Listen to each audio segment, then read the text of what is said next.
Assalamualaikum warahmatullahi wabarakatuh. Bismillahirrahmanirrahim. Alhamdulillahi rabbil alamin. Wassalatu wassalamu ala rasulillah wa ala alihi wa ashabihi ajma'in.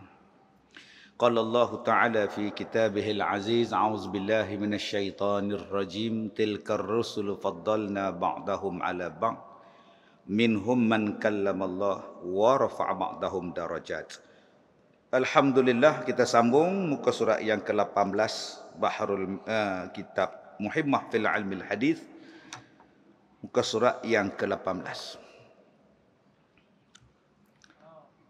Maka mendahulukan Rasulullah sallallahu alaihi wasallam akan segala suami atas segala perempuan itu, atas tiap-tiap hak, hingga mendahulukan ia atas hak dua ibu bapa, seperti barang yang datang ia daripada terghaib pada mereka itu bagi hak kedua ibu bapa dan zaujah, yakni isteri, atas barang yang diceritakan daripada Sayyidina Umar bin Al-Khattab radhiyallahu anhu.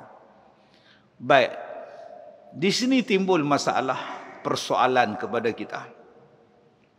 Bila seorang isteri, seorang perempuan berkahwin, dia ada suami, dalam masa yang sama dia ada mak bapak.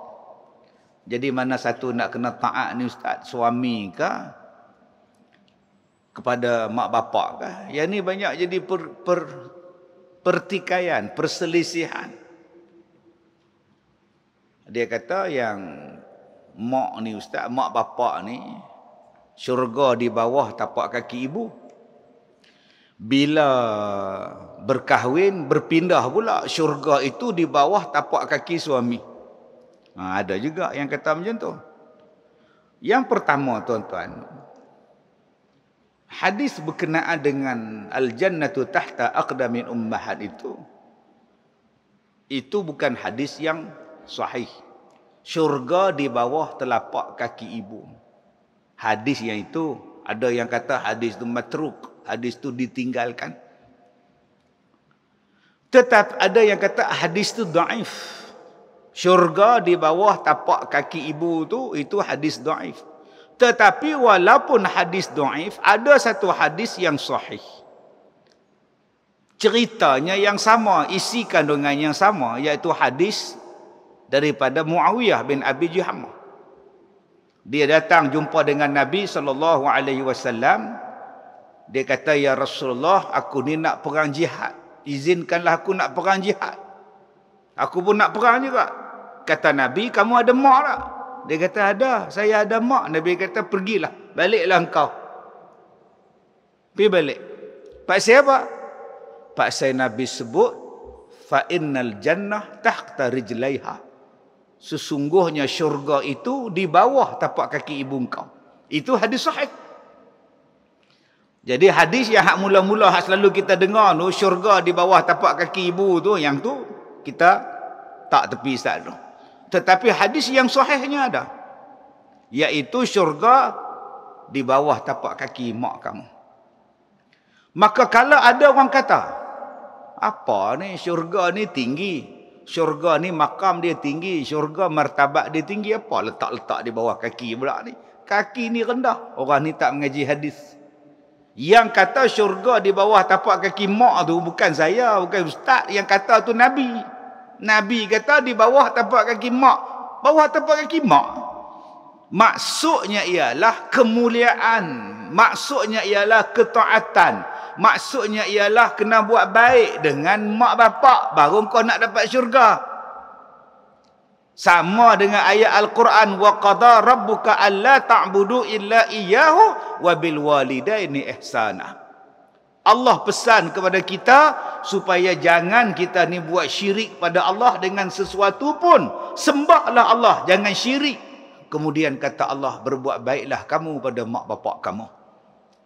Jadi tuan-tuan, kalau ada orang kata, apa ni syurga hang letakkan bawah tapak kaki orang, pasal apa? Orang ni bagi tahu dekat dia hampir mengaji hadis dulu.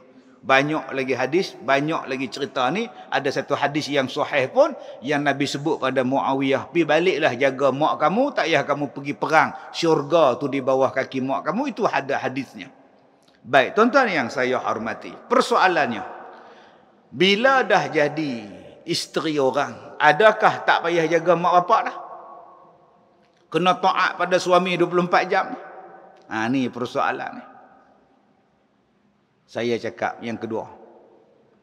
Menikah tak mengurangkan tanggungjawab. Saya ulang balik. Bernikah tak mengurangkan tanggungjawab. Berkahwin tak mengurangkan tanggungjawab, malah menambahkan tanggungjawab. Dulu tanggungjawab pada mak, dulu tanggungjawab pada pak, lah nikah dah, ada laki pula dah. Tanggungjawab pada mak pun ada, tanggungjawab pada pak pun ada, tanggungjawab pada laki pun ada. Dia tak mengurangkan. Sebab ada yang kata, bila dah kahwin, dengan mak bapak tak payah tengok dah, dengan mak bapak tak payah ambil peduli dah, hang tumpu kat laki hang saja. Salah benda tu, tuan-tuan. Tuan-tuan buka dalam kitab-kitab berkenaan dengan nafkah. Berkenaan dengan nafkah, ada satu ayat dalam Quran, yas'alunaka madza yunfiqun qul ma anfaqtum min khair falil walidain wal aqrabin wal yatama wal masakin. Mereka bertanya kepada kamu tentang nafkah, tentang perbelanjaan. Dengan siapa, kepada siapa yang patut kami nafkahkan harta-harta kami? Maka wahai Muhammad, jawablah kepada mereka, nombor satu pada mak bapak mereka. Falil walidain, pada mak bapak. Jadi anak laki-laki, anak perempuan, dua-dua kena bagi nafkah pada mak bapak. Sama ada dia orang ni bujang ke, dah kahwin ke, nafkah pada mak bapak tu kena bagi. Andai kata mak bapak tu miskin, andai kata mak bapak tu susah, andai kata mak bapak tu tak mampu, anak-anak tadi wajib bagi pada mak bapak nafkah, baik isteri, baik suami anak dia. Baik anak dia tu bujang, baik anak dia tu bini orang, laki orang, kena bagi nafkah. Satu. Dua, persoalan nafkah. Berapa banyak Ustaz? Adakah anak laki-laki kena lebih bagi nafkah daripada anak perempuan? Dalam mazhab lain pada Syafi'i, anak laki-laki kena bagi lebih pada anak perempuan. Pasal apa? Pasal dia dapat lebih harta pusaka. Dalam mazhab lain, Maliki, Hanafi, dia kata pasal hampa dapat lebih daripada hak perempuan, maka bila nafkah nak bagi pada mak bapak hampa, bagi lebih daripada anak perempuan. Hampa dapat setengah lebih pada hak laki, perempuan satu lebih, perempuan setengah. Bagi mazhab Syafi'i pula, baik anak laki, baik anak perempuan, dua-dua kena bagi nafkah. Bagaimana pecahan pembahagian pada mak bapak tadi? Mengikut kemampuan masing-masing. Kadang-kadang anak perempuan dia kena bagi lebih, pasal jawatan anak perempuan dia besar. Jadi ketua pengarah PA tau, gaji 30-40 ribu. Yang anak laki-laki ni pula jadi jaga, tuan-tuan, gaji 1,200, gaji 1,200. Adakah nak bagi lebih daripada kakak dia hak kerja pengarah apa tadi ni? Dah, hak pengarah tu kena bagi lebih. Pasal apa? Pasal pendapatan dia lebih. Sebab tu mengikut mazhab Syafi'i, anak laki-laki baik, anak perempuan baik, kena tolong mak bapak depa, kena wajib bagi pada mak bapak mengikut pecahan apa? Mengikut pecahan kemampuan masing-masing. Kalau anak dia gaji lebih, pendapatan dia lebih, maka dia bagi lebih pada mak bapak dia, melebihi gaji abang dia. Maka abang dia hak gaji kecil, sikitlah bagi pada mak bapak dia. Walaupun perempuan tadi, walaupun anak perempuan tu dia dah kahwin Ustaz. Ya, walaupun dia dah kahwin, dia kena tolong mak bapak dia. Tapi suami dia tak izinkan bagi Ustaz. Buat apa? Saja ni nak transfer duit online. Nak transfer ke mana? Saja nak bagi kat ayah sikit, nak bagi kat mak sikit. Bagi pasal apa? Lah bagilah. Ayah kan ada pencen. Kerja kilang je. Kan ada pencen. Mak pula suri rumah tangga sepenuh masa. Jadi saya nak hantar dekat dia seorang 1,000. Tak boleh. Pasal apa tak boleh lah? Pasal dia aku laki hang. Tu jawapan dia. Laki dia kata macam tu. Pasal aku ni laki hang. Ni bukan saya minta duit abang, bukan saya ambil duit abang, bukan saya ambil nafkah abang bagi tiap bulan. Yang ni pada gaji saya. ikut suka saya nak pergi siapa pun. Dak hang faham dak hang tu isteri aku. Faham? Hang kena taat pada aku. Dalam bab ni saya tak wajib taat pada abang sebab ni duit saya. Yang saya tak boleh usik ialah duit yang abang bagi 2,000 sebulan, duit beli beras, duit beli ikan, duit beli sotong, duit beli udang, duit beli sayok, duit yang tu yang saya tak boleh usik. Itu nafkah. Saya kena minta izin daripada abang.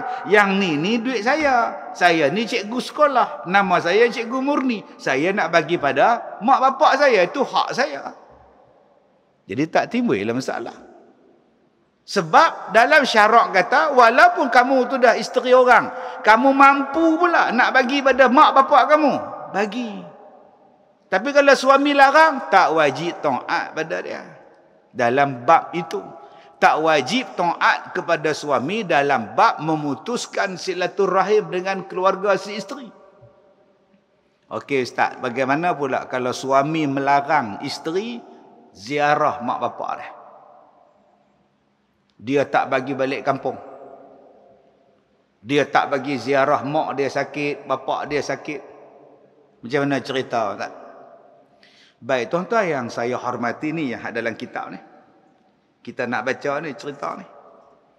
Cerita zaman dulu ni, satu isteri yang suami dia kata, aku nak pergi musafir. Aku arahkan kamu jangan turun ke bawah. Bawah tu pak dia duduk, depa duduk tingkat atas. Jangan turun ke bawah. Kelengkapan semua aku dah bagi dah dekat hang. Hang jangan turun bawah. Ni arahan suami. Baik abang. Suami pun pi. Pak dia sakit, tak turun ke bawah isteri ni. Tengok pak pasal apa? Taat pada suami. Tak bagi turun tengok pak sakit. Ada satu kisah lagi pula. Mak dia sakit, suami dia kata jangan pi mana-mana. Sampai mati mak dia tak ziarah. Ada dalam kitab ni yang kita nak baca ni. Persoalan dia ustaz, kitab ni cerita tu betul ke tak betul? Sahih ke tak sahih? Dhaif ke tak dhaif? Yang ni kita baca. Okey, baik, kita sambung. Baik, kata dia lagi. Bahawa sesungguhnya ia keluar berserta dengan sahabatnya. Maka melihatlah dia seorang perempuan menanggung ia seorang tua di belakangnya. Maka berkatalah Sayyidina Umar, apa yang payah ni? Sayyidina Umar berjalan dalam pekan, duk tengok satu anak perempuan muda, duk gendong orang tua. Kita kata gendong lah. Orang belah utara sebut naik kokong. Setengahnya bubuh kain batik, gendong di belakang, ikat. Setel orang Jawa buat kerja. Bubuh kain batik, anak di belakang. Setengahnya gendong pula, tak larat ikat ke tepi. Yang hak perempuan ni, gendong orang tua. Laki-laki orang tua tu, gendong. Maka Sayyidina Umar tanya pada dia, apa yang payah sangat ni? Yang susah-susah ni pasal apa? Yang duk gendong pasal apa? Maka menjawablah perempuan itu, ya Amirul Mukminin, bahawa sesungguhnya dia ni bapa aku. Oh, bapa dia. Dan sesungguhnya jadilah ia seperti kanak-kanak. Ingin ia pada tiap-tiap sesuatu saat, dan satu saat berkehendak ia kepada bermain tanah, seperti bermain kanak-kanak yang kecil. Dan sekali pula meminta ia akan makan, dan sekali pula ia minta makan minum. Dia jadi budak-budak. Bapa saya ni dah tua jadi macam budak. Tak boleh tinggal, macam budak tak boleh tinggal. Tinggal kat teriak. Bila dah dukung sat nak minum, sat nak makan, sat kita di bawah main tanah pula dah, main dangau, main pondok. Jadi tua. Yang ni yang Allah Ta'ala sebut dalam Quran ni. Wa man nu'ammirhu nunaqishu fil khalq afala yaqilun. Kalau Allah Ta'ala panjangkan umur kamu ni jadi panjang, jadi macam budak-budak. Macam mula-mula beranak dulu. Jadi ya tuan-tuan, dalam surah Yasin tu Allah Ta'ala sebut, kalau umur kita ni sampai satu tahap tu kamu akan balik macam budak-budak. Budak-budak pakai lampin. Hari ni kita pakai lampin. Serupa. Lampin orang tua lagi besar pada budak. Tak dan tunggu sakit pakai dah. Saya bawa rombongan pergi Jepun, saya bawa rombongan melawat Turki. Saya tengok satu opah ni, tak turun bah. Sejuk gila kat Turki ni, tak turun bah pergi tandas. Saya tanya opah tak turun, orang pakai turun pergi kencing. Opah tak turun. Tak apa. Opah pakai pampers. Lah. Patut duduk dalam bas tu dia. Opah dia kencing dalam pampers. Ada jenis itu tuan-tuan. Tak ada nyanyuk lagi pakai dah. Apatah lagi nyanyuk. Kadang-kadang bukan sebab nyanyuk, sebab sakit. Itu bak pakai pampers, bak pakai lampin. Ni bak hak ingatan tak apa nak betul ni. Yang duk main tanah, yang duk main dangau, yang duk main pondok jadi orang tua. Jadi anak ni bila tengok bapak macam tu, sekejap dia kriau, sekejap dia menangis, sekejap dia menjerit. Anak ni kata, susah sangat, baik aku dukung lah. Dia nak apa pun senang. Dia kata, maka tiap-tiap kali aku tak ada daripadanya, memanggillah dia akan daku dengan menangis. Maka aku tanggung dia di atas belakangku, di mana tempat aku pergi, hingga apa benda yang dia nak, nescaya aku beri. Dan jikalau tak ada, maka aku beri akan dia benda yang lain. Senang dia kata, aku usung dia 24 jam. Dia nak apa pun aku boleh bagi. Kalau dia tak ada benda yang dia minta tu, aku boleh bagi benda lain. Subhanallah tuan-tuan. Masya Allah. Ini anak. Dia sanggup gendong bapak dia yang tua, yang nyanyuk ni, supaya memudahkan bapak dia. Tuan-tuan tengok dalam YouTube. Satu gambar orang tua nak naik kereta. Kereta yang dia nak naik tu tinggi. Dia tak ada pula kaki nak naik ke atas tu. Setengah kereta ni jenis tinggi macam van. Nak naik tu jenis kangkang. Jadi pak dia tua, mata tak apa nampak pula. Anak ni berlari, pergi tidur atas tanah, jadi tangga. Anak tu, dipijak badan anak tu, baru pak dia boleh naik. Subhanallah. Dia sanggup tidur atas tanah, pak dia pun pijak belakang dia. Dia tu jadi tangga pada pak dia, naik atas kereta. Ini anak zaman sekarang. Yang hak jenis baik lagi lah. Duk ada lagi jenis tu. Hak kita duk baca zaman Sayyidina Umar ni, dia gendong terus bapak dia. Jadi senang dia uruskan bapak dia. Masya Allah, subhanallah. Yang kita duk dengar, anak-anak tak mau layan mak bapak. Nah, yang tu banyak. Pak sakit, dia hantar hospital. Lepas tu tak tahu pergi mana. Tuan-tuan pergi tanya hospital swasta. Bila masa orang tua-tua ni penuh di hospital? Bila cuti raya. Cuti raya, tak kira lah raya apa pun, panjang, seminggu. Waktu itulah mereka pergi hantar duduk di hospital. Pasal apa? Anak-anak nak pergi cuti Langkawi, makan siakap. Anak-anak nak cuti pergi Singapura, anak-anak cuti, tinggal mak bapak tu. Habis balik, ambil balik. Ada orang tuan-tuan dia hantar dekat mak dia duduk di hospital 3 tahun. 3 tahun duduk di hospital. 3 tahun itulah dia layan saya layan dia duduk telefon.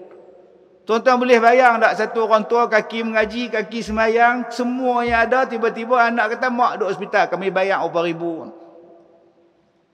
Jadi anak dia nak menyembang dengan siapa? Dia tahu nombor telefon saya. Sat-sat telefon ustaz nak tanya ustaz sikit. Ustaz nak tanya ustaz sikit. Lalah dia kata ustaz minta maaf lah makcik sunyi. Tak tahu nak buat apa lawak ni. Duk harap nurse saya, hang tengok aku tengok hang. Saya kata pak siapa anak-anak tak duduk di rumah, kalau boleh bayar sebulan berbelas ribu, puluh ribu takkan tak boleh bela seorang mak. Anak sibuk saya tu yang dihantar saya sini ni. Tuan-tuan bayang dah anak ni, cucu ni nak tengok tok dia nak tengok cucu nak tengok tok. Tuan-tuan boleh bayang 3 tahun duduk dalam wad. Kawan boleh bercakap, kawan boleh semayang, kawan boleh mengaji, tapi anak-anak tak mau belah. Dia kata kami bayar berapa pun tak apa. Janji kami tak belah, hampa tolong belah. Yang ni banyak tuan-tuan. Bunyi tu nampak mana? Pak saya apa? Kami bayar berapa pun. Bunyi tu nampak hebat. Tapi dia tak tahu orang tua ni. Dia tak tahu tok dia, mak dia ni perangai lagu mana. Dia nak tengok orang, dia nak menyembang dengan orang, dia nak menyembang dengan kawan, kawan nak main ziarah dia, adik-beradik nak tengok dia. Dia pun nak berjalan kat taman juga. Tolak dia tepi tasik, jadilah orang tua tu. Habis-habis kuat, mai ke masjid, duduk atas wheelchair tu tengok kuliah, jadilah. Hampir tok dalam wad tu, langsung tak boleh keluar. Dia hanya tak boleh bangun je. Cakap semua boleh. Dia tak boleh duduk je. Dia tak boleh duduk lama. Tak apa lah. Tapi nak kata apa lah kita. Bukan mak kita diam. Baik. Kemudian. Demikian lagi maka ajaiblah Sayyidina Umar. Bila perempuan ni kata kat Sayyidina Umar lagu tu. Sayyidina Umar ni heran. Ajaib. Dia kata Allah hebatnya hang ni. Kata Sayyidina Umar, adakah kamu tahu bahawa sesungguhnya perempuan ni telah mendatangkan hak bapa dia. Sampai duk gendong pak dia, duk layan bapa dia, duk usung punya susah. Kata Sayyidina Umar pada sahabat dia, kamu tahu tak, perempuan ni telah menyempurnakan hak bapa dia. Maka kawan-kawan Sayyidina Umar pun berkata, bala ya Amiral Mukminin, bahkan ya Amiral Mukminin. Bala tu maknanya bahkan. Bukan balak bencana tu balak. Ni bala ni maknanya bala tu ya. Bahkan ya Amiral Mukminin. Maka kata Sayyidina Umar radhiyallahu anhu, dan aku pohon apa yang aku cakap ni betul. Dia kata sesungguhnya engkau telah mendatangkan kebaikan pada bapa engkau. Sayyidina Umar kata, wahai anak muda, mudah-mudahan apa yang aku cakap ni betul, malah ziyadah pula. Ziyadah maknanya lebih lagi. Apa yang kamu buat pada bapa kamu. Ziyadah tu maknanya tambah lagi. Tuan-tuan pergi kenuri nak suruh orang tambah nasi. Sebut apa? Zid. Tak, saya Luqman. Tak, bukan aku panggil nama hang. Aku suruh tambah lagi. Dia ingat nama dia Zaid. Bukan. Zid. Tambah lagi. Zid. Tambah. Asal daripada perkataan inilah ziyadah. Supaya ditambah lagi kebaikan pada engkau. Sebab kau belah bapa engkau elok-elok. Tuan-tuan dengar apa jawab anak perempuan ni. Maka kata perempuan itu, tersalah engkau, wahai Amiral Mukminin. Dia kata, salah kamu tuan. Dia tak kata pula. Dia tak kata macam tu. Kita kalau orang puji kita, ni bagus, cantik lah. Tak ada apa, biasa lah. Kalau saya tak buat, siapa lagi nak buat kan? Nak harap abang saya, tak bayar. Kak saya pun tak boleh belah macam saya. Ni kita.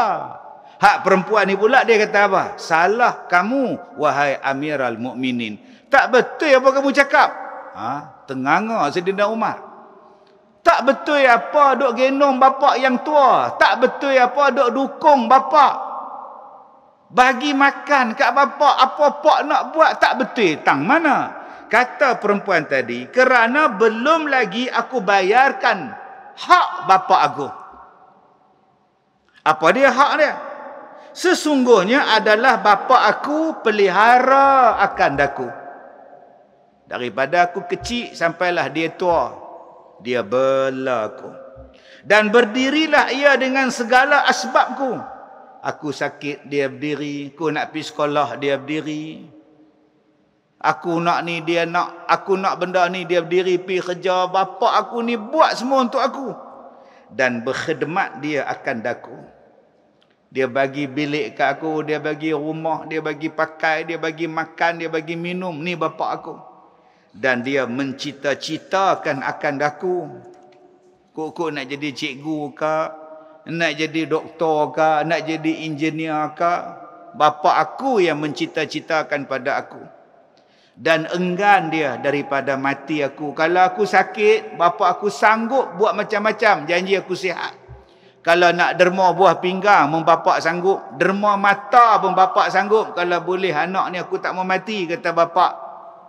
Dan bila dia dah tua, dia dah sakit, sekarang aku berkhidmat untuk bapa aku.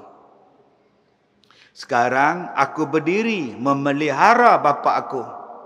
Akan tetapi aku bercita-cita, bilalah orang tua ni nak mati. Nampak tuan-tuan? Bapa bila bela anak, dia tak mau anak tu mati. Aci cari jalan tuan-tuan, nak ubat, janji anak tu sihat. Tapi anak ni kata apa? Memang aku jaga bapa aku. Memang aku berkhidmat pada bapa aku. Tapi dalam hati aku duk tanya, bilalah orang tua ni nak mati, aku tak larat. Subhanallah. Terdiam, sedih normal. Kita ni kalau bela mak pak kita ada, tanya lagu tu. Teh sak nak yang tu, sak nak yang ni. Ngada orang ni. Tapi suak agak bubak. Ada hak suak bubak pada mak dia, tapi kasar. Makanlah mak oi. Saya katalah lapang lah apalah, orang suak tak mau makan. Tapi suak agak. Tapi kasar. Mandi kan mak dia, mandi. Tapi dia punya tenyeh lah. Bukan kata keluar daki, kulit-kulit pun terkeluar. Punya kasar. Memang dia pakai agak lampin pada mak dia. Tapi cara dia angkat kaki, cara dia angkat punggung mak dia tu, Allah, kita tengok pun. Saya letih ada ustaz 15 tahun duk bela dah. Ustaz kira tengoklah. Kita pun ambil sempur tolong kira. Tak mana nak kira. Bukan suruh kira. Tadi kak kata ustaz kira tengok. Dah suruh kira congok dengan kepala otak ustaz. Saya ni dah lah isteri orang. Saya ni ada anak lagi. Nak hantar anak pergi sekolah lagi. Nak masak kat laki lagi. Nak jaga rumah tangga lagi. Yang adik-beradik saya pula pergi tauk mak saya datang sini. Dia bunyi tu. Adik-beradik saya pergi tauk mak saya datang sini. Sebab tu abang-abang yang saya hormati. Kita ni anak laki-laki. Kalau mak pak sakit, kita lah belah. Pasal kita anak laki-laki. Pasal kita lebih dapat pusaka. Kalau mak tu mati, pak tu mati, pusaka hak dia punya tu lebih pada adik perempuan kita, kakak kita. Kita ni nama apa? Kita ni nama furuk. Mak pak tu apa? Mak pak tu usul. Kita ni furuk. Anak ni furuk. Cucu ni furuk. Mak pak tu usul. Mak pak, tok wan, cik. Itu nama dia usul. Bila yang usul di atas ni sakit, bila usul di atas ni miskin, bila usul yang di atas ni susah, furuk ni kena bantu dah. Siapa dia usul kita ustaz? Mak kita, pak kita, tok kita, tok wan kita, opah kita. Bahasa KL opah lah. Main kita belah sini tok. Hak perempuan pun tok. Hak laki tok wan, tok juga. Main belah Batu Kura, belah Gerik ni dia tak panggil tok wan, dia panggil cik. Pi belah KL ni siapa? Ni cik saya. Cik tu apa? Oh, tak tahu belah. Maka mereka ni dipanggil usul hak di atas. Kita ni dipanggil apa? Kita ni panggil cabang, furuk. Daripada mak pak kita, ada kakak, ada abang, ada adik, ada anak laki perempuan, 4 laki, 4 perempuan, maka dia furuk, dia cabang. Bila yang usul ni sakit, bila yang usul ni miskin, bila mak bapak ni susah, yang furuk ni kena bantu. Adakah nak bantu tu pada abang sulung? Adakah yang kena tolong ni, yang belah mak bapak ni adik bongsu? Tak, semua furuk. Semua furuk lah kena tolong mak dia. Saya tak boleh ustaz. Pasal apa tak boleh? Abang sulung. Ustaz takkan tak tahu saya abang long. Abang long apa? Abang long kawasan. Oi, nama apa? Long Tiger. Saya kerja berat ustaz. Kerja 2 kutip hutang ni. Saya bukan ada masa belah mak saya. Oh, kalau gitu pergi ke Angah. Ustaz pun tahu. Kenapa? Saya mengah ustaz. Elok nama bapa ngah. Saya tak boleh nak belah. Duk lelah semua ni. Sejuk sangat tak boleh, panas sangat tak boleh, habuk tak boleh.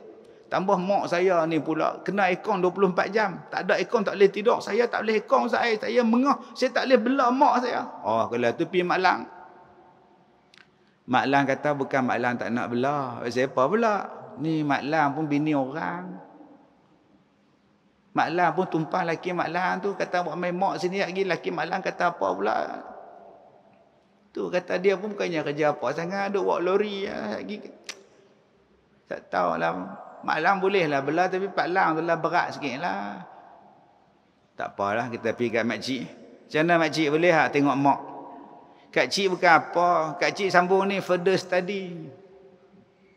Bukan dah habis ke tu? Memang habis ni buat ni pula. Second master pula. Tu tak ada masa. Kalau gitu pergi kat ni adik bongsu. Cik tak kerja apa. Cik seorang payah. Gaji tak banyak apa semua. Pasal hang tak menikah lah senang belah mak. Maksudlah apa kita ni. Masuk dalam bilik tutup pintu. Lah mak dia kata tak apa. Lah susah sangat pergi hantar mak kat sekolah Ustaz Kazim. Biar Ustaz Kazim belah pula. Yang tu banyak tuan-tuan sepah. Mai hantar mak dia kat saya suruh saya belah. Saya tanya depa pula, ni bukan mak saya, pasal apa saya nak belah? Ganah dengan depa ni tuan-tuan. 5-6 anak tak mau belah. Hampa faham tak hampa ni furuk? Apa makna furuk? Bila usul tu sakit, bila usul tu miskin, bila usul tu susah, furuk ni kena kerjasama. Belah. Ustaz faham tak saya Abang Long? Ustaz faham tak saya Mengah? Ustaz faham tak saya ni bini orang tak kerja? Ustaz saya faham tak saya ni sambung belajar? Ustaz faham tak saya ni tak ada kerja apa? Faham? Habis tu Ustaz nak suruh kami belah pasal apa? Pasal mak hampa. Macam mana cara nak belah? Sebulan rumah Abang Long, sebulan rumah Kak Ngah, sebulan rumah Kak Lang, sebulan rumah Pak Cik, sebulan rumah bongsu. 5 bulan duk bergilir. Takkan tak boleh buat? Takkan tak boleh buat? Sebulan hang belah. Lepas sebulan hang ambil mak pula. Lepas sebulan rumah hang pula. Lepas sebulan rumah hang pula. Last sekali rumah aku. Giliak pula macam main kutu. Pusing. 1. 2. Macam duk giliak-giliak tu payah Ustaz Aim. Macam Mak Ngah duk di Johor. Hak Kak Lang pula duk Terengganu. Kak Cik pula nu duk Sabah tu nak berulang macam mana? Kalau begitu ambil hak tak kerja tu. Hak baru kena buang kerja kilang ke apa ke, hang berhenti kerja, hang tak ada kerja, hang mai belah mak. Kami 4 beradik ni sebulan bagi dekat hang 500 sebulan, hang dapat 2000 tetap dah upah hang belah mak. Kami bagi lagi 2000 untuk beli lampin mak, pakai mak, ubat mak. 2000 untuk hang, 2000 untuk mak. Takkan tak boleh kot? Ustaz ulang balik. 500 seorang bagi dekat yang hak kecil ni, hang dah kena buang kerja, hang tak ada kerja, 500 sebulan, hang dapat 2000, kami 4 orang. Bagi kat dia 2000. Upah dia jaga mak. Jadi duit lampin mak, duit ubat mak, duit muai mak lagu mana? Kami tambah lagi 2000. Seorang 500. Jadi hang dapat 4000, 2000 belanja mak, 2000 belanja poket hang. Tak apa. Tapi hangpa kena janji dengan tak bagi pula. Jangan duk mi setiap bulan pula. Insya-Allah. Kan senang hidup. 1. Bagi lagu tu. Untuk senang yang tak kerja ni, belah mak dia. Tak payah nak berulang hak di sulung, hak di nombor 2, hak nombor 3. Tu cara dia. Korban seorang ni berhenti kerja sanggup jaga mak kita. Adik dia pula, saya tak berhenti, saya tak sanggup berhenti kerja Ustaz. Pasal apa tak sanggup pula? Dia orang bagi saya sebulan 2000. Okey. Okey, kalau kata mak saya mati, saya nak kerja apa pula? Dia orang mesti dah tak bagi dah sebulan 500 kat saya seorang. Buatnya 2 bulan belum mak mati pula. Saya nak makan apa Ustaz? Oh, kalau hang fikir lagu tu susah. Rezeki Allah ni luas. Ada fikir tu pasal apa? Keberkatan belah mak tu lagi besar daripada rezeki hak depa duk bagi tu. Nak dapat keberkatan ni. Ada pula kata, okey, kalau saya bagi 500 untuk adik saya upah, 500 lagi untuk belanja mak makan, ubat dia apa semua, maknanya saya bagi 1000 Ustaz. Lebih banyak Ustaz, 1000. Ustaz kira tengoklah, saya nak bayar Alphard 2. Lagi, Camry lagi. Ustaz tengoklah rumah saya 3 biji, 4 biji nak bayar lagi, nak bayar kat mak lagi. Yang beli Alphard sampai 3 biji tu pasal apa? Mana besar? Alphard hang ke mak hang? Kadang-kadang kita duk nampak material ni lebih besar daripada mak kita, pak kita. Allahu Akbar. Sebab tu ada orang yang seronok, dia kata, Ustaz, saya ada pencen, Alhamdulillah. Tak ada lah nak harap daripada anak-anak saya. Ada yang tak ada pencen, saya tak harap anak-anak saya, Ustaz. Saya kerja walaupun umur saya 80. Pasal tak nak susahkan anak. Ni mak bapak tuan-tuan. Umur 80 duk kerja. Saya duk suruh Cina duk 4-5 orang duk buat kerja. Umur 75 duk pecah bangunan lagi. Saya kata, Pak, umur berapa? 75. Buat kerja lagi kah? Cari makan lah, kata dia. Tua bangka dah. Tak sakit lutut pula tu. Pinggang mungkin duk katok batu ni. Pasal apa? Pasal duit tak ada. Anak tak bagi duit. Sian tuan-tuan. 75 kalau kita ni duk bawah rumah dah. Duk isap okok dom. Tak larat lah. Dia boleh lagi duk pasang grinder, duk pecah ni. Ini dia abang-abang. Kena tengok juga mak pak kita ni. Jadi siapa yang nak bela ni, semua kena bela. Tapi ustaz, dia ni isteri orang. Suami dia tak izinkan, dia bela mak bapak dia. Abang, saya nak bawa mak saya main duduk dengan saya. Boleh abang? Tak boleh. Abang tak izinkan. Hang suruh abang, hang bela. Tak apa. Telefon abang, balong. Saya dah minta izin dengan suami lah, dengan Man. Man tak bagi. Tak bagi apa? Tak bagi bela mak. Dia tak mau pasal mak dia pun ada sini. Lagi mak mai pula, 2 orang mak nak kena bela. Jadi ya tak boleh nak bela mak abang. Tak apa cakap macam tu. Jadi abang long lah bela.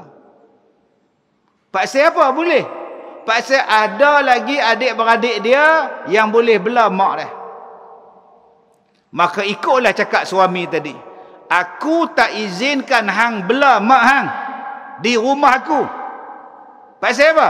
Pasal hang ada 4 jantan lagi. Abang hang ada 2 adik perempuan, adik lelaki-lelaki yang ada, suruh depa bela. Cakap dekat abang kita, abang saya tak boleh bela mak sebab suami saya tak izinkan. Okey. Sekarang ni pula isteri dia anak tunggal. Perempuan seorang je. Hak lain mati habis. Abang, saya minta izin nak bela mak sakit. Tak boleh. Dia mak saya abang. Aku kata tak boleh. Abang, dia mak saya. Aku laki hang. Timbul persoalan. Aku laki hang. Dia mak saya. Tu yang buat drama esok tu. Dia ibuku. Aku laki hang. Tu tajuk drama baru. Pukul 7. Megah Holding.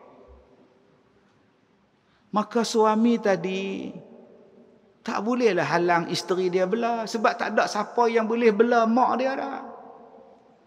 Okey Ustaz, kalau isteri pi bela juga mak dia Ustaz, adakah jatuh derhaka? Tak jatuh derhaka. Pasal apa?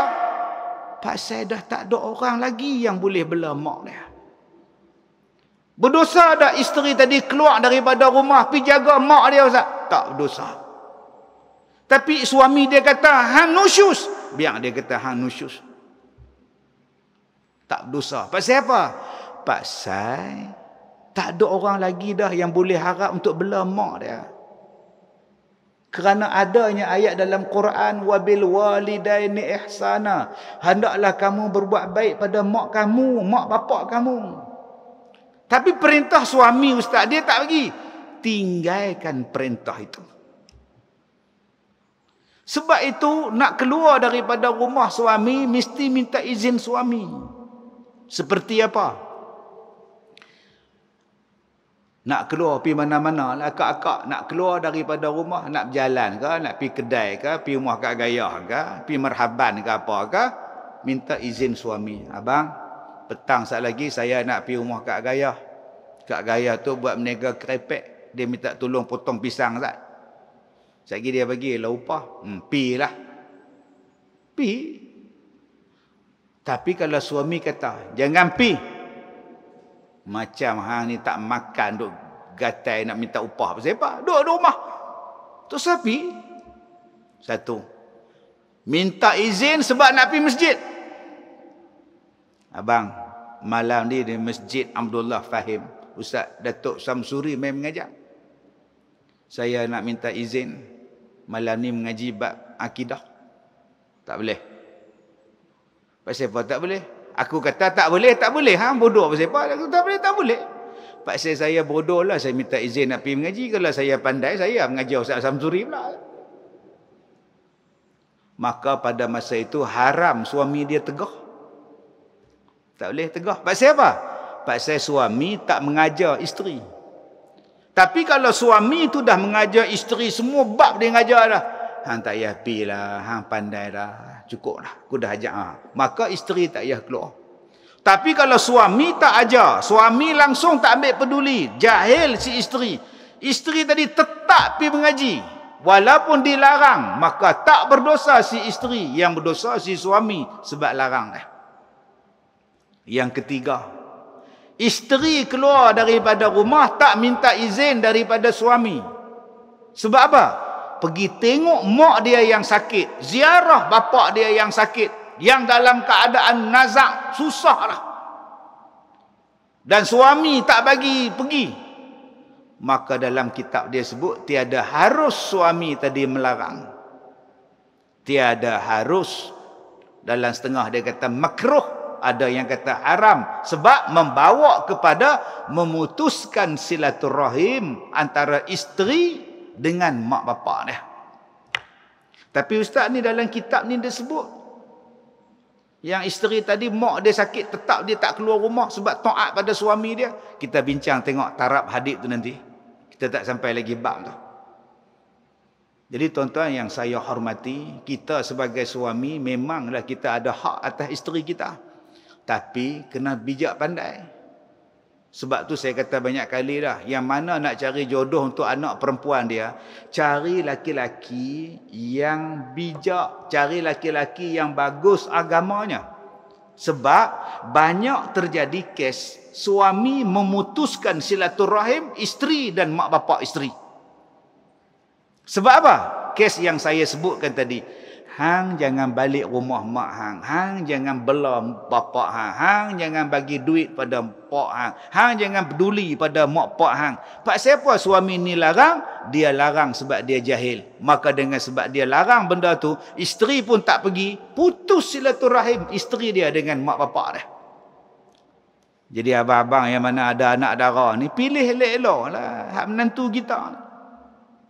Jangan duk tengok segak mata biru bulu dada daripada pusat naik ke muka. Tapi ilmu tak ada. Sampai tak mau bela kita.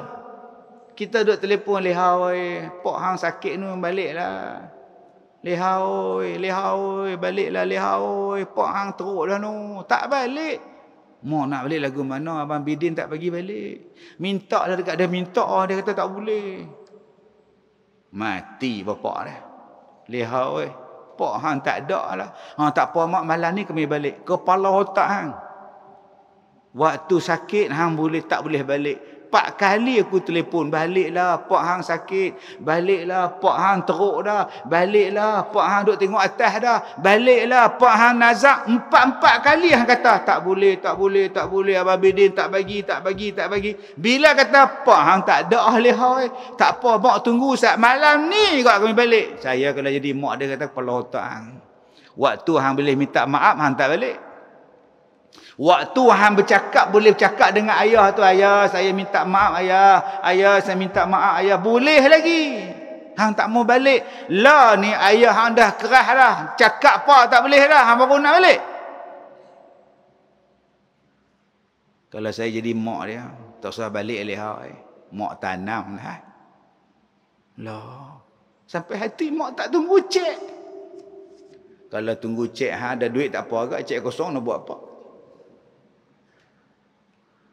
Mak tanam dah, dia meninggal tengah malam, pukul 9 pagi, mak panggil Tok Imam suruh tanam. Dah selesai semua ni, mak telefon hang pukul 2 petang. Pengajaran tak menghargai orang hidup. Bila mati sibuk menyusahkan Tok Imam. Jangan duk tanam mayat lagi, tunggu kami balik. Tok Imam banyak kerja kan nak tunggu mayat tu aja.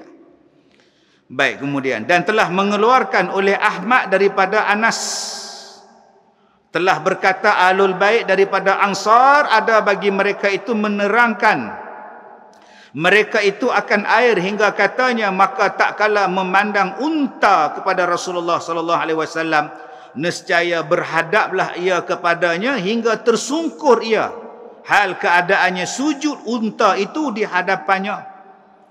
Depa ni satu hari duk tengok Nabi ni duk berjalan depan unta, duk bagi minum unta apa semua ni, tiba-tiba unta ni sujud dekat Nabi sallallahu alaihi wasallam. Bila sahabat-sahabat Nabi tengok unta ni sujud pada Rasulullah, apa kata sahabat? Ya Rasulullah, binatang ni tak ada akal, sujud dia bagi engkau, dan kami semua ni ada akal, maka kamilah yang terlebih sebenarnya sujud kepada engkau ya Rasulullah. Binatang unta ni tak ada akal, sujud pada engkau. Kami yang ada akal inilah yang paling layak sujud. Apa jawab Nabi? Maka bersabda ia, tidak patut sesekali jika seseorang itu sujud bagi manusia. Kata Nabi, manusia sesama manusia tak boleh sujud. Nah, tuan-tuan tengok dalam dunia ni berapa banyak hadut sujud sama dengan manusia. Saya tengok dalam video tadi, manusia sujud dengan lembu, pakat duk menderak atas lantai, ambil berkat pada lembu. Ada juga, ada yang ambil berkat daripada manusia, pergi cium kaki manusia ni, pergi sujud. Nabi kata manusia ni tak patut sujud sesama manusia. Dan jikalau patut sujud itu bagi seorang manusia, nescaya aku suruh akan perempuan bahawa sujud dia bagi suaminya, kerana sangat besar haknya itu atas isterinya. Jikalau ada pada tapak kakinya hingga sampai tengah kepalanya pun yang jadi najis sebab nanah dan darah, kemudian berhadaplah oleh isterinya itu akan dia, maka menjilat-jilatlah dia akan nanah dan darah tadi. Belum lagi dia mendatangkan hak suaminya. Tu dia. Abang-abang dengar yang ni seronok. Lepas ni kalau aku bisui, aku suruh dia jilat. Jangan duk buat hal. Nombor satu, dia kata seorang manusia tidak boleh sujud kepada sesama manusia. Satu. Nombor dua, kalaulah manusia ni boleh sujud sesama manusia, nescaya aku suruh isteri sujud pada suami dia, kerana membesarkan hak suami dia. Ni dia. Suami lagu mana? Suami macam mana yang nak sampai tahap macam ni? Kita jelaskan bahawa tidaklah makna benda ni suruh isteri sujud pada suami. Bukan. Nak cerita besarnya hak seorang suami pada isteri dia. Sebab sekarang ni banyak orang yang tak reti memahami hak seorang suami. Kadang-kadang dia berhias, yang nampak kecantikan, yang merasai kecantikan isteri dia bukan suami dia, orang luar. Salah dah. Salah dah tuan-tuan. Dia tak jaga hak dah. Sehinggalah seorang suami ni bagi pada isteri dia suatu pemberian. Bagi cincin ke, gelang ke, duit ke, coklat ke, apa ke. Menghina pemberian tu pun salah. Alah, bagi gelang kecil, halus. Abang tengok gelang kat gayah, sedepah. Bohong ah, sedepah. Abang bagi gelang ni halus, jentik pun patah. Salah lah. Hak tu je suami mampu. Yang tu saja. Yang ketiga, untuk membesarkan hak suami ni, apa-apa benda pun kena minta izin. Sehinggalah nak bagi barang keperluan dalam rumah dia, nak bagi pada jiran pun kena minta izin suami. Melainkan benda tu cepat basi. Gulai, buah, apa nama, masak gulai. Masak, buh semangkuk, bagi kat jiran sebelah. Tak minta izin pada suami. Balik suami baru bagi tahu. Tadi saya masak banyaklah sikit bagi kat Gayah. Lebih lah semangkuk kat dia. Saya minta izin. Pasal apa tak tanya abang tu? Dah kalau tanya abang, abang balik lambat, malam boleh bagi. Lagi basi pula sugulat tu. Tak, hang telefon tak boleh. Telefon dah telefon dah. Perempuan mana tu jawab. 3 kali telefon. The number you have dialed. Perempuan mana tahu dah tak? Bukan saya tak tanya. Saya dah tanya tapi abang tak jawab, abang tutup. Aku nak jawab apa? Aku duduk lautan. Lain tak ada. Betul jangan salah saya pula. Benda yang saya bagi ni benda yang cepat basi. Saya tak perlu minta izin pada abang. Kalau minta izin saya lagi basi lah. Sebab tu saya bagi dulu. Yang kena minta izin tu apa? Sebelum bagi. Berah. Benda tu tak basi cepat. Tahun depan baru expired. Datang kat Gayah Leha oi. Nak pinjam Ustaz 4 pot beras boleh tak? Ustaz kat Gayah nak telefon abang saya je. Bang, kat Gayah minta nak pinjam 4 pot beras, abang bagi tak? Tak payah. Aku kira-kira dah 40 pot dah. Pada tahun lepas kita tak payah. Hang bagi ni kita tak bayar pula. Okey, nak tanya yang tu lah. Kak Gayah oi. Abang Bidin tak bagi. Dia kata hak kemarin dulu pun tak bayar. Ni aku nak makan apa hang tak bagi? Tak tahu. Pergi jumpa pusat khidmat masyarakat. Tak. Rumah saya bukan pusat khidmat masyarakat. Suami tak bagi. Itu dah lebih dah tentang melampau. Cakap suami saya tak bagi sudah. Pasal apa? Pasal benda ni tak basi, benda ni tak buruk, benda ni tak busuk, nama dia beras. Benda hak cepat busuk, benda hak cepat ni tuan-tuan bagi dulu. Sekali balik abang kemudian. Kalau suami kata aku tak bagi, aku tak izin hang bagi. Berdosa si suami tadi. Berdosa si isteri tadi. Baru berdosa. Kalau bagi benda hak cepat basi tadi ni. Baik, itu banyak lagi tuan-tuan tentang hak si suami pada isterinya. Kemudian dia kata hak seorang suami ni, katalah atas kepala dia sampai hujung kaki ni jenis luka badan ni. Menyakit pak tau. Nanah duk meleleh. Yang tu kita jumpa banyak kali. Jenis sakit kulit ni duk menenih darah ni, nanah ni. Sekali tu saya jumpa di Thailand. Saya tengok tu naik bulu roma saya ni. Allah, penyakit apa ni orang tua ni. Saya tengok tu naik bulu roma. Berbulu saya badan ni. Penuh muka ni. Allah. Jenis duk keluar nanah ni banyak. Lari saya tuan-tuan. Takut saya. Ustaz jumpa tang mana? Tang kedai makan. Restoran. Rupanya dia toki restoran tu. Bila sampai tom yam apa semua, saya tak makan. Dia pun tanya saya, Ustaz tak makan? Saya tom yam tak berapa. Tak berapa aku tengok aku tak lalu nak makan. Takut. Kalaulah kulit macam tu, ada isteri pilap dengan kapas, pilap dengan bandage lah apa bala semua. Ada isteri kata tak mainlah kapas-kapas semua ni. Dengan lidah dia jilat. Ngak sekali. Nak bagi luka tu kering. Hebatnya isteri tadi. Kata Nabi, belum lagi sempurna hak seorang dia. Belum lagi sempurna hak seorang suami. Walaupun isteri buat lagu tu. Ada isteri buat lagu tu? Tak ada lah. Kalau cerita kalau ada. Belum lagi. Jadi abang-abang sat lagi. Jangan pula. Luka je tu motor itu kena exhaust. Leha main dressing sat. Pergi ambil cuci apa semua. Aku tak suruh hang dressing dengan antibiotik lah apa semua. Dressing dengan lidah. Abang seksa saya. Hang dengar tak Ustaz Kazim kata apa tadi? Ni perbandingan Pak Long oi. Janganlah jadi cerdik sangat. Perbandingan kalau ada hak lagu tu isteri sanggup buat. Belum lagi.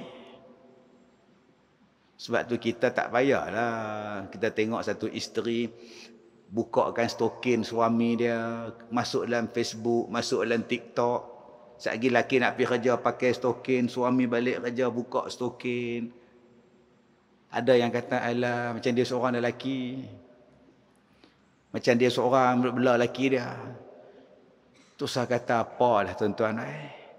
Dia buka stokin lelaki dia ke? Dia ambil stokin lelaki dia, pergi serolong kat muka lelaki dia pula ke? Macam mana pun dia buat, belum lagi menyempurnakan hak suami dia. Dia nak masuk Facebook dia nak masuk Instagram dia tunjuk ke orang dia pakaikan stokin, dia bukakan stokin suami dia, biar pi kat dia lah. Tuan-tuan agak-agak menyampah dengan tu, buka hak lain. Pi buka Ustaz Kazim masak lagi bagus.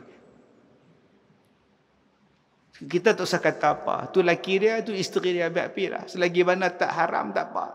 Yang salahnya suami tu pi buka stokin isteri dia. Buat live pula tu. Buka tudung, pergi buka stokin, buka baju nama apa tu. Sekarang dah buat trend lagu tu pula. Isteri tu tudung, pergi buka tudung. Pergi buka anak tudung pula, nak bagi orang tunjuk bini dia. Yang tu salah. Isteri hang yang kata buka siapa? Dia tiru cerita tu, kabi-kabi. Tuan-tuan buka cerita kabi-kabi. Sesi Kapoor pergi buka tudung isteri dia. Kebi-kebi miradil min. Duk buka. Benda tu cerita lama tahun 79. Orang sekarang duk buat balik entah, cerita lama ni. Baik, kemudian. Dan telah berkata oleh setengah ulama. Apa dia? Apa dia hak dia ni? Wajiblah atas perempuan mengekalkan malu daripada suaminya. Dan merendahkan mata di hadapan suami dia. Ni yang saya kata dulu. Kitab ni, bab permulaan ni, orang perempuan tak suka dengar. Semua kena kat kita. Tu malas mai. Kali ni aku mai. Aku tak mau dah mai lain kali. Semua kena kat kita. Sabar sak mangah hoi. Lepas ni kena kat suami pula. Ni bahagian pertama isteri dulu. Bahagian tengah sikit bab suami pula. Bila kena bab suami pula, aku malas nak main, semua kena kat orang jantan. Habis tu siapa nak dengar? Hak belah perempuan orang ni tak mau dengar, belah hak lelaki orang ni tak mau dengar, lala ustaz saja duk dengar. Dia kata apa? Nombor 1, wajib atas perempuan mengekalkan malu daripada suami dia. Ada tuan-tuan hak jenis tengking. Tengking laki di hadapan orang ramai. Abang, mainlah cepat. Semua tengok laki dia. Kenduri kahwin tu. Laki ni lah muka tebal, sengih tak sengih, sengih tak sengih. Lambat orang panggil, pi mana? Cekok pinggang tengah-tengah tangga. Tak boleh pergi telefon dia. Abang, mainlah ambil barang ni, berat ni, cek tak larat nak buat balik. Ni dah menjerit. Lu buat apa? Biarlah DJ tu bertugas. Yang abang pergi karaoke sekali pasal apa? Dengan karaoke pun kena sekali. Sebab ada jenis suami macam tu. Dia jenis duduk tenggek dekat karaoke DJ. Dia bukan cakap apa, dia aja duduk tengok. Yang laki dia duduk situ, isteri duduk cari mana pergi laki aku ni. Dia tengking depan orang ramai. Tak kena isteri lagu tu. Janganlah bagi penjatuh muka suami kita. Dan kata dia lagi, rendahkan mata di hadapan dia. Jangan duk jegi mata. Jangan duk jegi mata. Buat live pula jegi mata, terbeliak mata. Ulang balik abang. Apa? Dia buat lagu tu. Dia buat lagu tu, kau lagu dia jegi mata. Apa? Hui, kau oi. Jangan duk bagi mata garang depan suami kita. Ingat balik masa mula-mula menikah. Sekarang duk jegi mata kat dia, tak hormat kat dia, duk cengih tak tentu halah. 2. Wajib pula mengikut bagi suruh suaminya. Ni yang saya kata tadi ni. Wajib ikut. Suami kata kita pindah. Abang dapat kerja dah di Johor, kita pindah. Tak mau. Abang pindah. Cik nak duduk bala batas ke? Dah lah, dah abang pindah di Johor. Hang kena ikut lah. Tak mau lah. Mampi. Cik tak mau. Johor duduk tak mana? Pasir Gudang. Tak mau. Lepas tu hang duduk sini. Tak apa, duduk sini pun tak apa. Abang Sabtu Ahad abang balik Payah hang tak ada. Tu yang kata pergi minta kerja Johor pasal apa? Kerja sini berlambak. Buat macam mana rezeki di sana. Gaji lebih lagi, kepakaran abang pun di sana. Kepakaran abang sayang kerja abang pergi cek tak mau, cek duduk kepala batah. Dah suami ajak pipi. Dah ustaz faham tak? Saya sini berniaga online. Buat kek lapis, kek tingkat semua ni. Orang dah kenal dah. Bila ikut dia pula, esok customer lari. Tak apalah. Di pasir gudang pun ada customer juga. Tak mau tak mau sudah. Suami duduk sebulan sana, nikah lain. Padam muka. Orang suruh pindah, tak mau.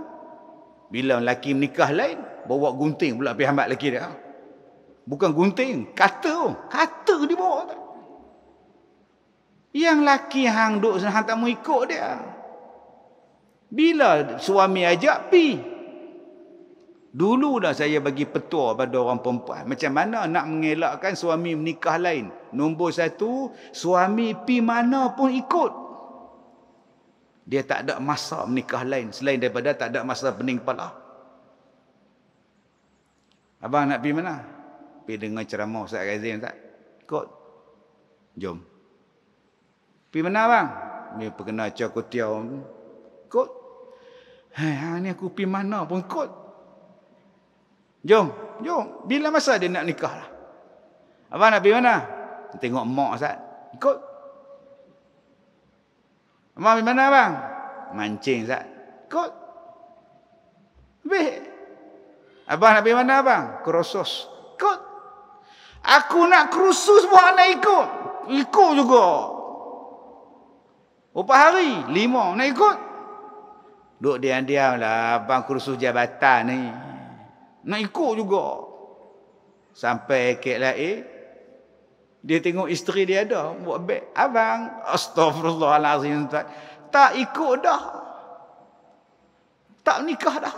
Nombor 2. Macam mana nak elak suami menikah lain. Dia minta apa pun bagi. Dah. Selesai masalah. Bagi makan kenyang-kenyang. Memang Ustaz laki saya sekali hadap 4 pinggang Ustaz. Memang kenyang sungguh. Bukan kenyang yang tu maklum. Kenyang hak lain. Dia minta bila pun tak apa. Bagi kenyang-kenyang. Nak lagi abang? Tak mau dah. Tak mau duduk dia. Hak mana faham? Tak faham sudah. Selesai masalah. Dan diam dia. Bila suami berkata, berdiri dia tak kala suami datang. Tak kala suami keluar dan mendatangkan diri atas suaminya. Tak kala nak tidur dan memakai bau-bauan. Ni tanggungjawab nombor 2 apa? Suami datang bangun. Suami balik bangun. Suami keluar rumah bangun. Lagi? Dan bila suami panggil dia nak tidur. Tutup tali besen. Tutup api dapur. Pergi tidur dengan lelaki. Selesai masalah. Ada 2 lagi ni tuan-tuan. Kita akan hurai pada kuliah kita yang akan datang. Mudah-mudahan Allah berikan rahmat kepada kita. Kebaikan pada kita. InsyaAllah. Sekian, wabillahi taufiq wal hidayah. Assalamualaikum warahmatullahi wabarakatuh.